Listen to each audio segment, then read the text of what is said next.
Ryan Tincup, and we are broadcasting from isolved Connect in Chicago. Amberly, how are you doing? Wonderfully. Thanks for being here. 100%. Would you introduce yourself to the audience? My name is Amberly Dressler, and I'm Vice President of Corporate Marketing here at isolved.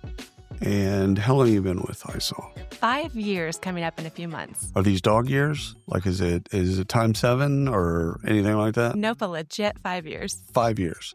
Have you been in the industry for a while? I have been in B2B software for a long time, but isolved's been my first HCM company. And you joined a really wonderful one. You got it right.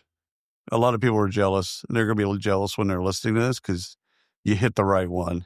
Come on over. Yeah, seriously. And y'all are adding great people to your team too. It's crazy.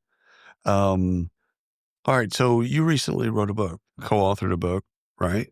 Tell us a little bit about that. Yeah, so I was lucky to work with Jeff Webb, the co-author of Center the Pendulum, and it's a mix of fiction and nonfiction stories. So we have a character of Jen who goes to a manufacturing company.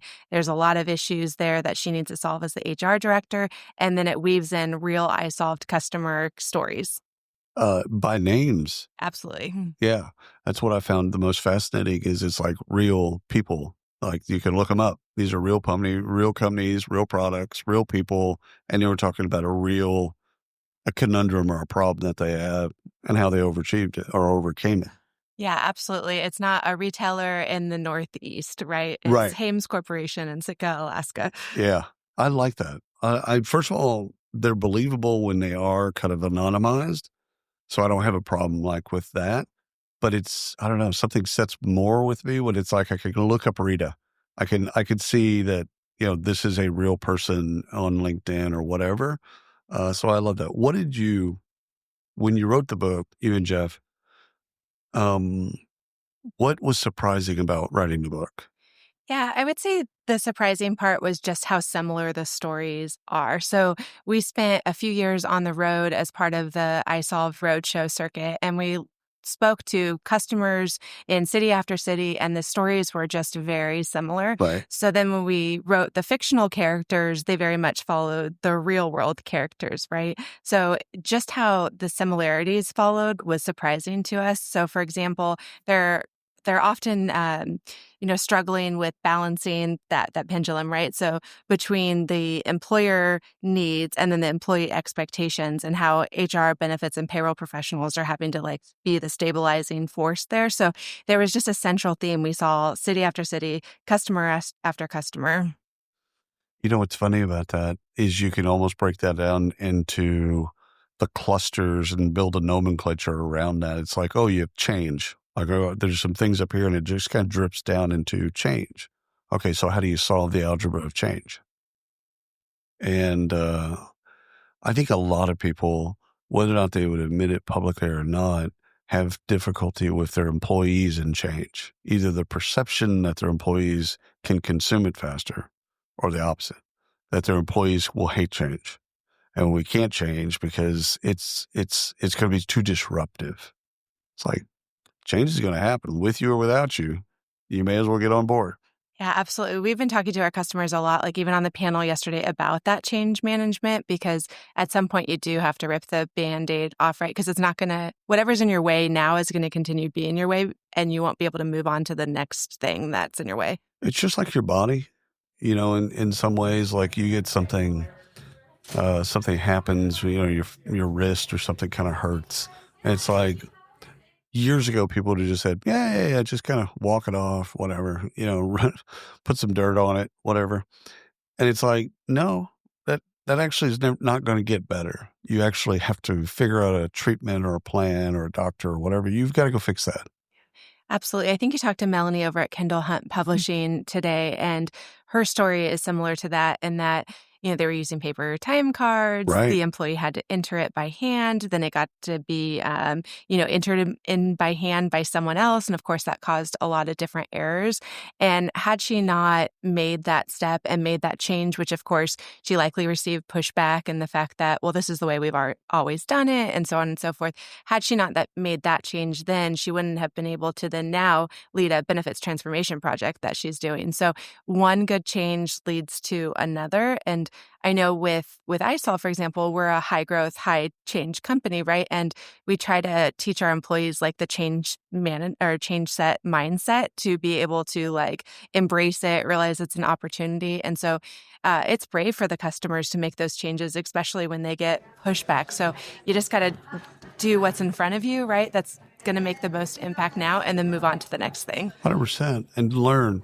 I mean, there's always going to be something that happens in change. Like when you're going from digitization, going from paper to digital, there's going to be something that you didn't get planned out, that you didn't think of. It's always, we used to call it in implementations, we call it the inevitable disaster. There's a point in which something we just didn't see it. Both teams didn't see it. Now it happened. Okay, what do we do? And I think that it's okay to, like, I think especially HR, I think we punish ourselves too much. We hold on to that stuff. Like, that should have been better. We should have done that better. It's like, it's okay. Yeah. And you have to be aligned with what the employer wants too, right? We had a customer on the panel yesterday. When I spoke to her a few weeks ago in preparation for the panel, she was really excited about implementing our learning management system, Learn and Grow, because she has a lot of ambitious employees and she Right. really wants to invest in their career development. She went to finance said no. So, within the span of a couple weeks, we're on stage. I'm like, well, tell me why they said no, Yeah, and let's unpack this a little, because that's real, right? that Like, is. oftentimes when we've been in cities with our customers, what we're saying, they're nodding along to, and like you're preaching to the choir a bit, but it's that validation and justification within the business that sometimes is difficult too. I totally get it. Do y'all find, especially on the marketing side, a desire from prospects to help them build the business case? Absolutely. Yeah. I I could see that, especially if it's a switch. If they're doing proprietary software or QuickBooks or something like that, like I think that's an easier bit because this has so much more to it. But if they're switching from another provider, I think, again, giving them the reason other than price, like that's the last thing that should ever be discussed. But y'all have, and you're adding other things, and because of your ecosystem, you're adding other partners.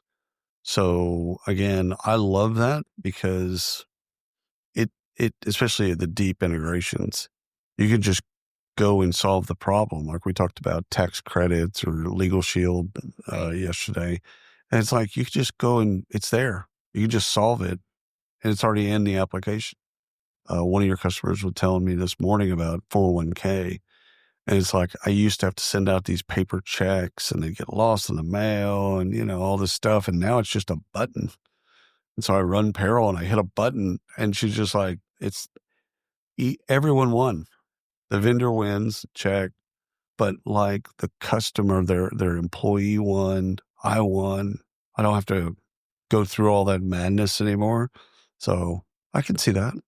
We have a story in the book of the manufacturing company that we created, losing out on great talent, right? And they couldn't fill positions. And it's because their paper applications were stuck in a file system at some point and just people hadn't gotten back to them. But that mirrors a real world story that we know of. Inlet's our customer out in Arizona. The person who runs HR now was part of that process, right? And that she applied, never heard back for weeks and weeks and weeks. And so when she finally did get the opportunity to interview and then eventually the job, she came on and was like, we need to fix this, so they implemented applicant tracking. And I love that story because she started as an office manager, and her CHRO, who had been there for over 30 years, was eyeing retirement. So that woman started mentoring. Her name is Suzanne, and Suzanne is now their head of HR, right? And they could have lost out on an amazing candidate who ended up being the succession plan for HR. Oh, that's great. Is there anything that shocked you? Is there any of the stories as you were doing research or as you were talking to people that just kind of like threw you, not necessarily dark, but just things you weren't thinking about? I think it goes back to paper, right? We're talking about AI and automation and everything that's, pretty advanced. Oh, And yeah. we have small businesses who are doing incredible works in their community and across the country, still grappling with paper. Yeah. And so a lot of those like transformation stories are from paper to digital. So, we don't want to get too far ahead of that when there's situations that are happening that just need to be solved to digitize I love things. that because so many people want to talk about AI. generative AI, agentic AI, even if it's machine learning and things like that. And it's like for a whole swath of businesses, that's not their conundrum. They'll get there, but that's not what they're trying to solve for right now. They're trying to solve for how do we get off paper, which again is a huge transformation. If you've been used to paper for the last 20 years and now you're not going to have that paper, that's huge.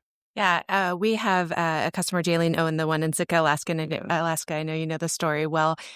They had paper records we mentioned in the book dating back to 70 years, and we did a documentary with them. And so I stood in the attics of where all that paper is, right? And she actually, Jaylene Owen, didn't focus on paper because she's like, yes, we need to do something with these, but does a 1965 employee record matter as much as engaging the employees, right? Or in that case. It's a way of prioritizing right there. Yeah. Because in their case, they have such a small population on the island that they have to, re-recruit the same employees over and over. So for her, like an offboarding and re-onboarding process was a lot more important than the records that date back 70 years. So I like what you said. It's like, what's the priority? What's the impact of this change? So you've actually gone to sessions here. Mm-hmm. What have you learned? Yeah, so which is a rare treat, right? It is. It really is. nice. I went into Joey Price's AI and HR carry on and be compliant and butchering the name, but it was just really interesting how many hands went up are using AI and how many questions they have. And so I know we talked about some of the basics still needing to happen, but this audience is very much like, how do we be at the forefront of this? That's fantastic. Joey's such a nice guy. Oh, and brilliant. Yeah. He and I it was right when the pandemic started. There was an HR conference. It was virtual, but it was in virtual reality. So we were using Oculus Quest, and he and I were in a metaverse doing a bit. He and I were on a panel together. And of course, it was interesting because you could look out, you could look out at the audience, and it was real people somewhere in the world, and they would raise their hands for questions. And they also could do the emojis like hearts and likes and all that type of stuff. So you could see real time, like if something hit, which is so different than, stuff we do here. Like if it's something hit, like you knew it right then. Joey said something and all of a sudden there's all these hearts going up. It's like you could stay there. Right. And go and kind of unwrap it a little bit. And so it was actually a really interesting, that's how that's our first, we'd known each other for years, but that was our first speaking together. Very cool. It was virtual and virtual, not just through the computer virtual, but actually in VR. Yeah. Innovation sometimes happens, right? When you're pressed against the wall and trying to figure out what to do. Yeah. So, what's next for you? So we go on to Connect for Partners in a couple of weeks in Las Vegas, which we're really excited about. We have about 600 to 700 partners coming together. We want to make sure that that they understand the direction of People Cloud so then they can go communicate it with their clients across the country. And then we'll have a bit of a summer hiatus. We'll still be working on things, of course, but from travel. And then we kick off our Connect for People Heroes in Philadelphia and Scottsdale in the second half of the year. I love it. And you're not doing the road show like you did at the 2 previous years. We're not this year. Bless you. Bless you. I mean, that, first of all, is amazing to take on that idea. Like, that's just a cool idea. I don't know how it came up or who created it, whatever. But there's a cool idea. The execution had to have been hard. We were just talking about this last night because when we first started, it was, right after COVID and people were just longing to get together, right? And isolved had undergone a lot of different changes during that time. And so it was the perfect opportunity to get in front of our customers. We're like, let's do 5 to 10. And then quickly it became a success. So we did 25 that year. And then the next year we're like, let's double it. Let's do 50. Oh, yeah. I know you joined us in Dallas, for example, that year. And we went from Dallas to Houston. We were on a tour bus and, it was, we were out there hitting the pavement, but we were just talking about it last night of how much we miss that, right? Being with our customers and each other. Yeah. So these regional connects are supposed to have that same spirit, but just regionally, right? So rather than we had gone to Dubuque, Iowa during the roadshow series, we're hoping that those folks come to Chicago, and They we did. may rethink it. Yeah. I saw several. Yeah, go So ahead. We may rethink it next year based on the feedback because we're always agile in that 100%. way, but we're liking this format so far. Yeah, and I think mixing in some SHRM statewide conferences, That. because they're your customers. The Indiana SHRM, HR Southwest, HR Florida. Not all of them, but there's a couple of them that would be. It's your people. Yeah, I mean, it's your absolutely. customer base. You may as well be there where they're at. Absolutely. We'd love to meet them. Well, Amberly, thank you for everything. Thank you for being a wonderful person. Thank You're you. always smiling. Likewise. For people that are listening to this, Amberly is always smiling. Oh, well, thank you for giving me a reason to smile.